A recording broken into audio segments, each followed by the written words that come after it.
Bapa, kami mengucap syukur untuk kebaikan yang Tuhan sudah berikan dalam hidup kami. Kami percaya tuntunan Tuhan senantiasa memelihara hidup kami. Sehingga meskipun kami harus melalui banyak hal, tapi kami percaya itulah satu proses pemurnian iman kami, sehingga kami juga lebih mengenal Tuhan. Terima kasih Bapa, di dalam nama Tuhan Yesus kami mendengarkan, merenungkan firman Tuhan. Haleluya. Amin. Shalom Bapak Ibu Saudara yang dikasihi Tuhan. Hari ini kita akan membahas atau merenungkan firman Tuhan, yaitu bicara tentang baptisan api. Baptisan api seringkali orang melupakannya. Padahal ini juga sama pentingnya dengan baptisan yang lain, yaitu baptisan air dan juga baptisan Roh Kudus. Kenapa? Karena baptisan api ini adalah melalui satu proses yang harus kita hadapi, pemurnian kita. Seringkali orang tidak suka, padahal inilah yang memang harus kita lalui bersama dengan Tuhan. Mari kita lihat dulu firman Tuhan di dalam Matius 3, ayatnya yang ke-11. Beginilah firman Tuhan. Kata Yohanes, "Aku membaptis kamu dengan air sebagai tanda pertobatan. Tetapi Ia, yaitu Yesus, yang datang kemudian daripadaku, lebih berkuasa daripadaku, dan aku tidak layak melepaskan kasutnya. Ia akan membaptis kamu dengan Roh Kudus dan dengan api." Jadi Bapak Ibu Saudara, ada 3 baptisan, yaitu baptisan air, baptisan Roh Kudus, dan baptisan api. Baptisan air itu dilakukan oleh seorang hamba Tuhan, yaitu Yohanes, dan juga hamba-hamba Tuhan yang lain. Baptisan air ini, saudara, dilakukan oleh manusia. Tetapi ada 2 baptisan lain yang dilakukan oleh Tuhan sendiri, yaitu baptisan Roh Kudus. Baptisan Roh Kudus itu saat kita lahir baru, Tuhan pilih kita menjadi anak-anak Tuhan, disitulah baptisan Roh Kudus. Baptisan Roh Kudus tidak ada satu orang pun yang tahu. Dikatakan roh itu datang seperti angin. Ya, kapan datangnya, kapan perginya, tidak ada satu orang pun yang tahu. Itulah bukti bahwa saat kita percaya kepada Tuhan, kita tidak tahu kapan kita percaya kepada Tuhan. Tiba-tiba muncul saja dorongan, kita ingin ke gereja, kita ingin percaya. Disitulah terjadi yang namanya baptisan Roh Kudus. Baptisan air kita ada tanggalnya, sertifikat, Bapak Ibu.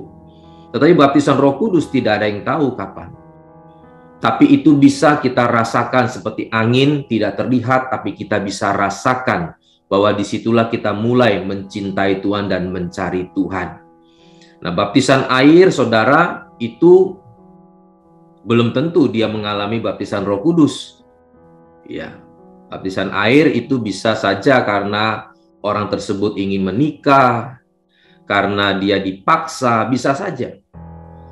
Tetapi itu nggak masalah, itu juga bisa menjadi salah satu cara Tuhan setelah dia menikah, setelah dia datang di gereja, satu ketika dia menjadi percaya karena mendengarkan firman Tuhan. Tetapi orang yang telah dibaptis oleh Roh Kudus, pasti dia akan dibaptis air. Tapi orang yang baptis air belum tentu dia dibaptis oleh Roh Kudus. Ya. Tetapi ada satu baptisan lagi yang tidak bisa tidak saat orang telah menerima baptisan Roh Kudus, yaitu baptisan api. Saudara ingat di mana waktu bangsa Israel keluar dari Mesir, maka dia melewati lautan yang dibelah oleh Musa, yaitu Laut Merah.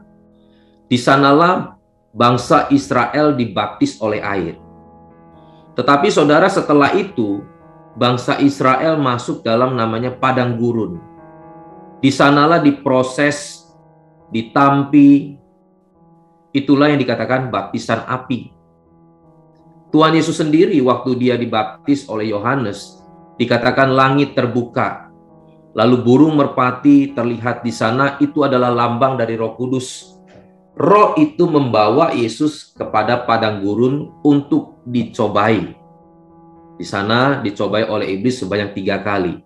Nah, Bapak Ibu Saudara yang dikasihi Tuhan, disinilah bukti bahwa saat orang dibaptis Roh Kudus, artinya dia percaya Tuhan, maka dia akan dimasukkan ke dalam satu proses lagi, yaitu baptisan api. Dia akan dimurnikan, dia akan ditampi. Untuk apa semuanya itu? Tujuannya satu, yaitu untuk memuliakan Tuhan. Mari kita lihat firman Tuhan di dalam Daniel 3 ayatnya yang ke-17 sampai dengan ke-19. Jika Allah yang kami puja sanggup melepaskan kami, maka Ia akan melepaskan kami dari perapian yang menyala-nyala itu, dan dari dalam tanganmu, ya Raja. Tetapi seandainya tidak, hendaklah Tuanku ketahui, ya Raja, bahwa kami tidak akan memuja dewa Tuanku, dan tidak akan menyembah patung emas yang Tuanku dirikan itu.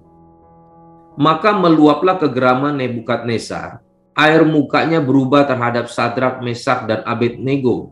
Lalu diperintahkannya supaya perapian itu dibuat 7 kali lebih panas dari yang biasa. Nah, Bapak Ibu Saudara, waktu Sadrak, Mesak, Abednego mendeklar bahwa dia percaya Tuhan, dia setia sampai mati, ya, itu bicara bahwa dia percaya adanya Tuhan, maka tidak stop sampai di sana. Di situ orang sekitarnya termasuk Raja Nebukadnezar malah membuat dia marah, ingin mengujinya. Ini bukti bahwa saat kita percaya Tuhan, maka ujian itu akan datang. Itu belum mempermuliakan Tuhan. Bahkan orang sekitar kita akan mungkin mengganggu kita, memfitnah kita, mau menghancurkan kita. Tetapi di situ dikatakan saat Sadrak, Mesak, Abednego masuk dalam proses perapian itu, dapur api itu, maka saat itulah dilihat bahwa ada malaikat, ya, yang menyertai dia. Lalu saat keluar dari dapur perapian itu, di ayat 28-nya saya bacakan, berkatalah Nebukadnezar, terpujilah Allahnya Sadrak, Mesak, Abednego. Ia telah mengutus malaikatnya dan melepaskan hamba-hambanya yang telah menaruh percaya kepadanya dan melanggar titah raja dan menyerahkan tubuh mereka karena mereka tidak mau memuja dan menyembah Allah manapun kecuali Allah mereka. Saat itulah baru Raja Nebukadnezar memuji, memuliakan Allahnya Sadrak, Mesak, Abednego. Saat kapan? Saat Sadrak, Mesak, Abednego ini masuk di dalam dapur api itu. Artinya, saat kita mengatakan saya percaya Tuhan, saya anak Tuhan, di situ kita belum mempermuliakan Tuhan. Itu bukti bahwa kita telah diselamatkan. Tapi waktu masuk dalam satu proses pemurnian, disitulah orang sekitar kita akan melihat bahwa di tengah-tengah proses kesulitan yang dia hadapi, dia tetap memuliakan Tuhan. Disitulah orang akan memuliakan Tuhan. Oleh karena itu, baptisan api membawa kita dalam satu proses untuk kita mempermuliakan Tuhan. Dan di dalam 1 Korintus 3 ayatnya yang ke-10 sampai dengan ke-15, ini perjanjian baru, Bapak Ibu. Sesuai dengan kasih karunia Allah yang dianugerahkan kepadaku, aku sebagai seorang ahli bangunan yang cakap telah meletakkan dasar dan orang lain membangun terus di atasnya. Tetapi tiap-tiap orang harus memperhatikan bagaimana ia harus membangun di atasnya.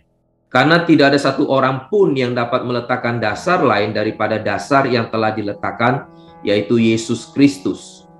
Entahkah orang membangunnya di atas dasar ini dengan emas, perak, batu permata, kayu, rumput kering, atau jerami, sekali kelak pekerjaan masing-masing orang akan nampak, karena hari Tuhan akan menyatakannya, sebab ia akan nampak dengan api, dan bagaimana pekerjaan masing-masing orang itu akan diuji oleh api itu.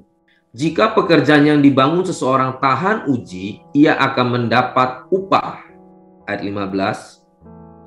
Jika pekerjaannya terbakar, ia akan menderita kerugian, tetapi ia sendiri akan diselamatkan, tetapi seperti dari dalam api.